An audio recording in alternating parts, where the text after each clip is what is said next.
আসসালামু আলাইকুম প্রিয় শিক্ষার্থীবৃন্দ, আশা করি সবাই ভালো আছো, সুস্থ আছো। তো অনলাইন ক্লাসে স্বাগত জানাচ্ছি। আমি ওমর ফারুক, প্রভাষক, ইতিহাস বিভাগ, বান্দরবান সরকারি কলেজ। তো এই পর্যায়ে আলাপ করব দক্ষিণ এশিয়ার ইতিহাস 1765 থেকে 1858 পর্যন্ত, যেটা ডিগ্রি দ্বিতীয় বর্ষের শিক্ষার্থীদের জন্য ইতিহাস চতুর্থ পত্র নামে পরিচিত। তো এই পর্যায়ে আমি এই কোর্সের বা এই পত্রের আরেকটা ক্লাসে আমি চিরস্থায়ী বন্দোবস্ত এবং চিরস্থায়ী বন্দোবস্তের কারণ, এর সুফল কুফল নিয়ে আলাপ করেছি। তো আজকে আমি আরেকটু পেছনে আসব, যেটা ইস্ট ইন্ডিয়া কোম্পানির দেওয়ানি লাভ, এটা নিয়ে একটু আলোচনা করব। যে ভারতবর্ষে ইস্ট ইন্ডিয়া কোম্পানির দেওয়ানি লাভ, দেওয়ানি কি, দেওয়ানি লাভ কীভাবে করলো এবং দেওয়ানি লাভের ফলে তাদের অর্থাৎ দেওয়ানি লাভের ফলাফল, যেটা কি ফলাফল বয়ে আনলো ভারতবর্ষে, এগুলো নিয়ে আমার আলোচনা থাকবে। তো দেওয়ানি যেটা, এটা মূলত আরবীয় অর্থাৎ ইসলামের সেই আগের যুগের, মূলত বলতে গেলে হজরত ওমরের শাসনের সেই সময় থেকে এসেছে দিওয়ান। আমরা তখনই জানি দিওয়ানে খাস, দিওয়ানে আম নামে কিছু বিষয় ছিল ওখানে। তো সেখান থেকেই মূলত দিওয়ান শব্দটা এসেছে। তো শাব্দিক অর্থে যেটা বলা যায়, মূলত দিওয়ান হলো যারা রাজস্ব আদায় করে, অর্থাৎ রাজস্ব দপ্তর, যেটা মূলত বলা যায় যে আমাদের দেশে বা বর্তমান বিশ্বে বিভিন্ন রাষ্ট্রে যে অর্থমন্ত্রী রয়েছেন, দেওয়ান শব্দটাই মূলত অর্থমন্ত্রীটাই বোঝায়, অর্থাৎ রাজস্ব বিভাগ।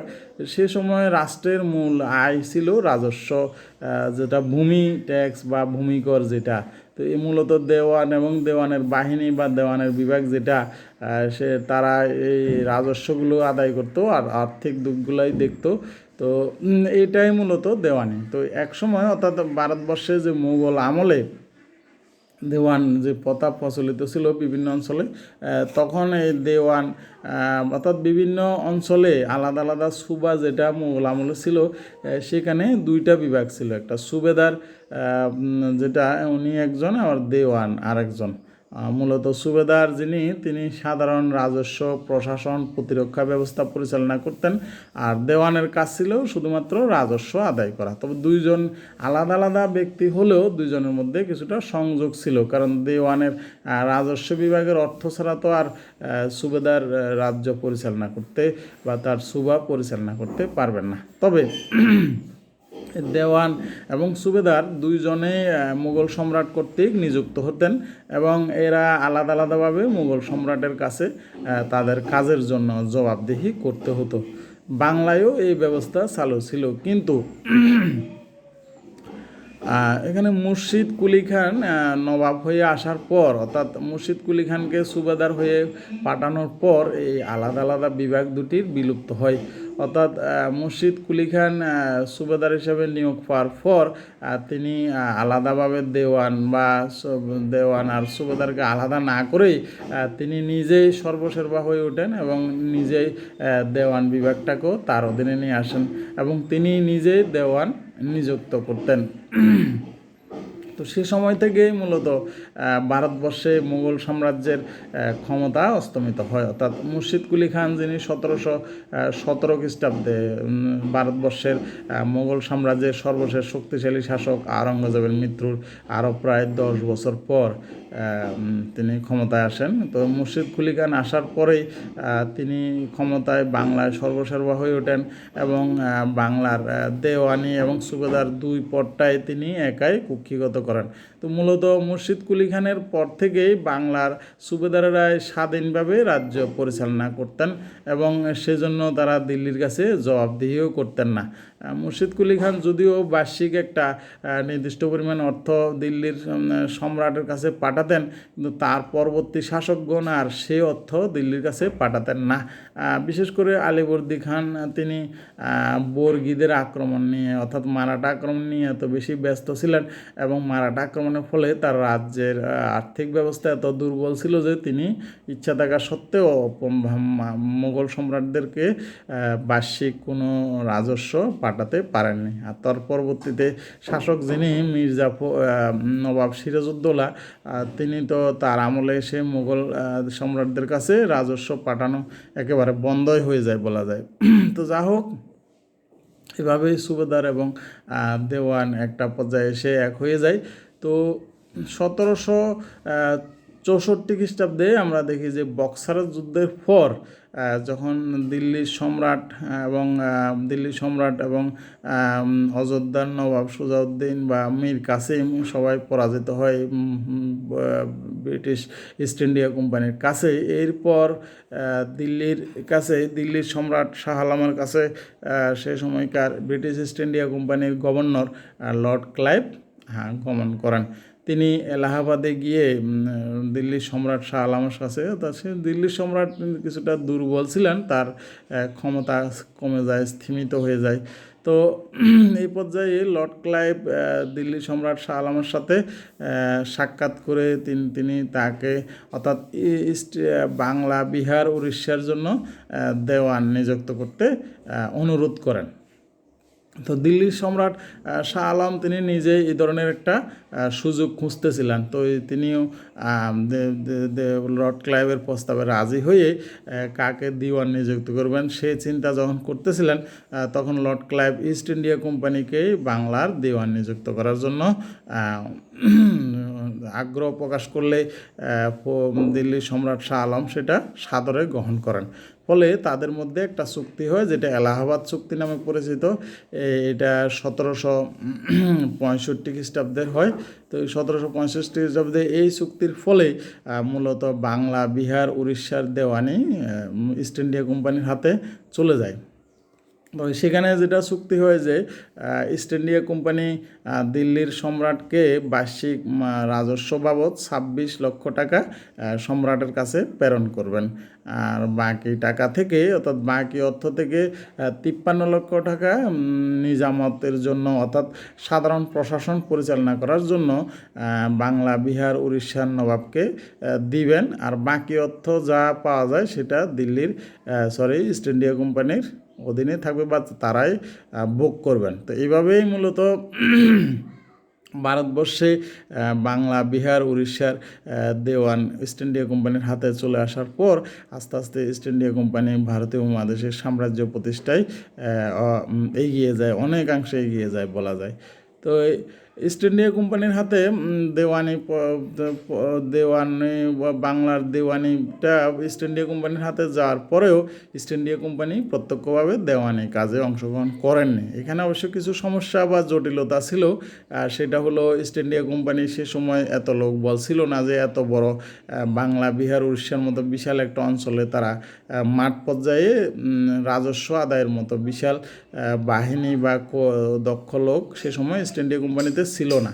ফলে তারা সে সময়কার স্থানীয় যে দিওয়ানে যারা ছিলেন নায়েব দিওয়ান নামে, যে রিজা খান এবং সেতাব রায়, যেমন মুর্শিদাবাদের রেজা খান এবং পাটনা বা বিহারের পাটনাতে সেতাব খানকে নায়েবে দিওয়ান নিযুক্ত করে তাদের হাতে দিওয়ানি কাজটা অর্পণ করেন।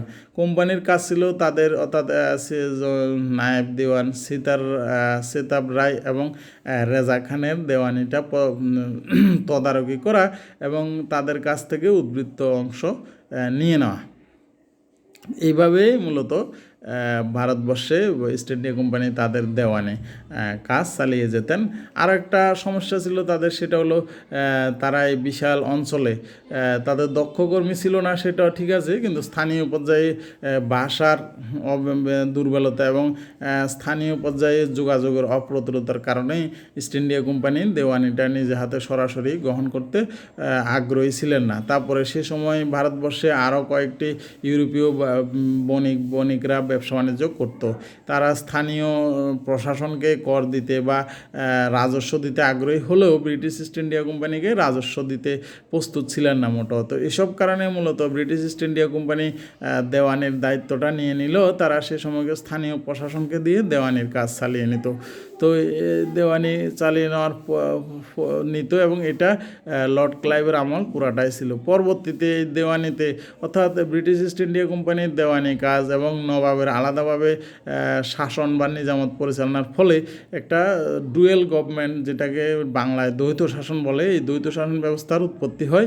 আর এই দ্বৈত শাসন ব্যবস্থার ফলাফল তো আমরা নিজেরাই জানি যে 1765 খ্রিস্টাব্দে দেওয়ানি লাভের পর পরবর্তী 5 বছরের মধ্যে অর্থাৎ 1770 খ্রিস্টাব্দে বাংলায় একটা পলায়নকারী বা মহা দুর্ভিক্ষ দেখা দেয়, যেটাকে 76-এর মন্বন্তর নামে পরিচিত, যেটা বাংলা 1176 সালে সংঘটিত হয়েছিল। তো এই কারণেই শেষ পর্যন্ত দ্বৈত সরকার বা দ্বৈত শাসন ব্যবস্থা বিলুপ্ত হয়ে পরবর্তী গভর্নর জেনারেল ওয়ারেন হেস্টিংস এসেই দ্বৈত শাসন ব্যবস্থা বিলুপ্ত করে এবং স্থানীয় প্রশাসনকে দিয়ে দেওয়ানের কাজ সেটাও তিনি বাদ দিয়ে নিজেরা অর্থাৎ ইস্ট ইন্ডিয়া কোম্পানি প্রত্যক্ষভাবে দিওয়ানি কাজ শুরু করেন এবং এইভাবেই ভারতীয় উপমহাদেশে তাদের শাসন ক্ষমতা পাকাপোক্ত করতে থাকেন। তো দেওয়ানি লাভের ফলাফল যেটা বলা যায় যে আসলে সে সময় বাংলা, বিহার এবং উড়িষ্যার বিশাল একটা অঞ্চলের দেওয়ানি লাভ ছিল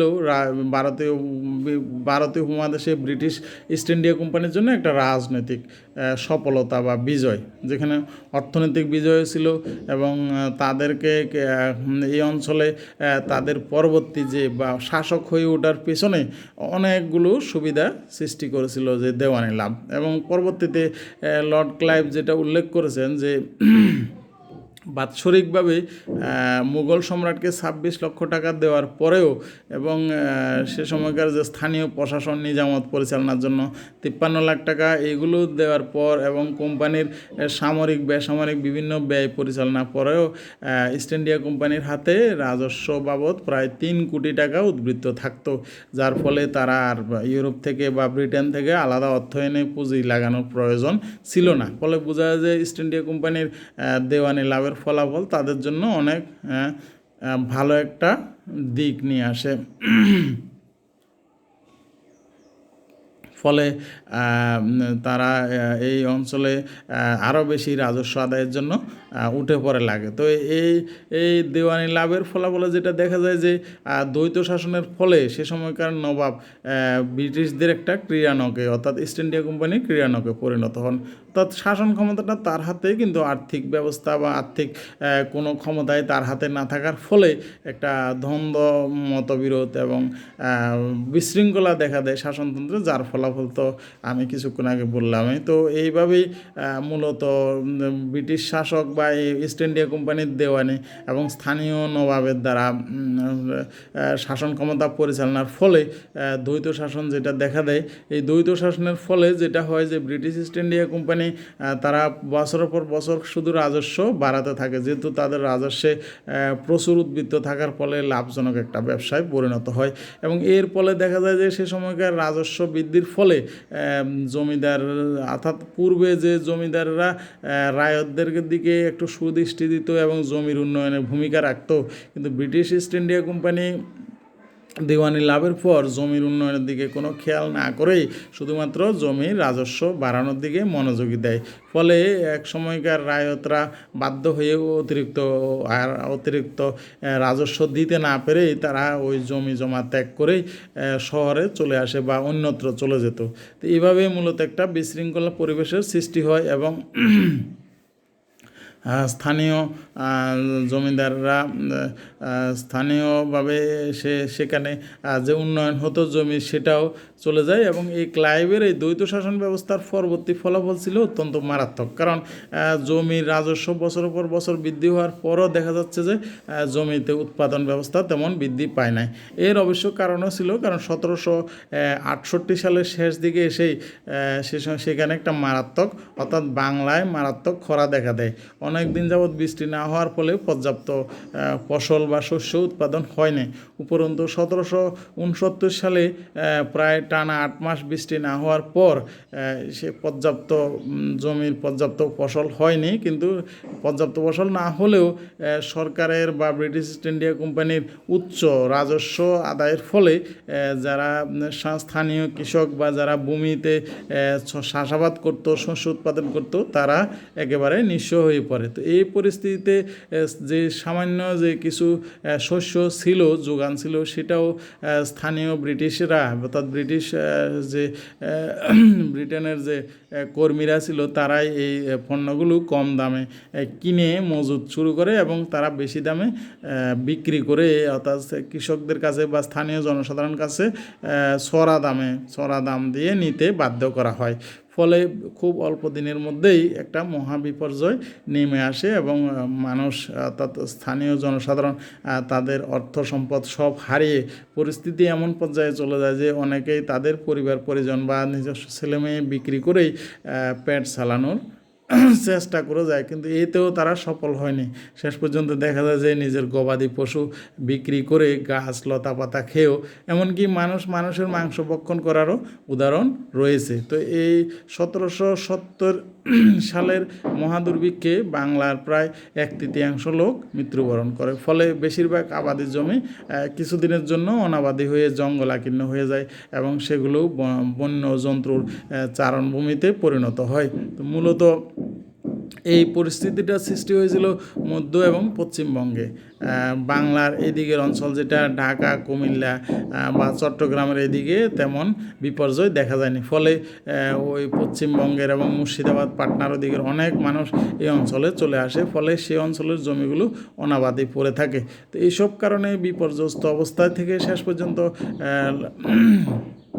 ব্রিটিশ ইস্ট ইন্ডিয়া কোম্পানির গভর্নর পদে পরিবর্তন আনতে ব্রিটিশ সরকার বাধ্য হয় এবং তারা শেষ পর্যন্ত গভর্নর জেনারেল ওয়ারেন হেস্টিংসকে ইস্ট ইন্ডিয়া কোম্পানির গভর্নর জেনারেল করে পাঠান এবং ওয়ারেন হেস্টিংস ইস্ট ইন্ডিয়া কোম্পানির গভর্নর জেনারেল হয়ে আসার পর এই দ্বৈত শাসন ব্যবস্থার অবসান ঘটিয়ে তিনি ইস্ট ইন্ডিয়া কোম্পানির সরাসরি তত্ত্বাবধানে দেওয়ানির ক্ষমতা নেওয়া হয় এবং এই দেওয়ানির ক্ষমতাটা ব্রিটিশ ইস্ট ইন্ডিয়া কোম্পানি নেওয়ার পরেই তারা বাংলা, বিহার, উড়িষ্যার কর্তৃত্ব, সর্বময় কর্তৃত্ব ইস্ট ইন্ডিয়া কোম্পানির হাতে চলে যায় এবং কালক্রমে এই সর্বময় অর্থাৎ বাংলা, বিহার, উড়িষ্যার এই কর্তৃত্বটাই তাদেরকে সমগ্র ভারতে কর্তৃত্ব প্রতিষ্ঠা করতে উৎসাহ যোগায়, অনুপ্রেরণা যোগায় এবং সর্বশেষ দেখা যায় যে খুব কিছুদিনের মধ্যেই ব্রিটিশ ইস্ট ইন্ডিয়া কোম্পানি সর্বভারতে তাদের প্রভাব বিস্তার করে কর্তৃত্বাধীন আনতে সক্ষম হয়। তো এইভাবেই মূলত বাংলা, বিহার, উড়িষ্যা থেকে ব্রিটিশ ইস্ট ইন্ডিয়া কোম্পানি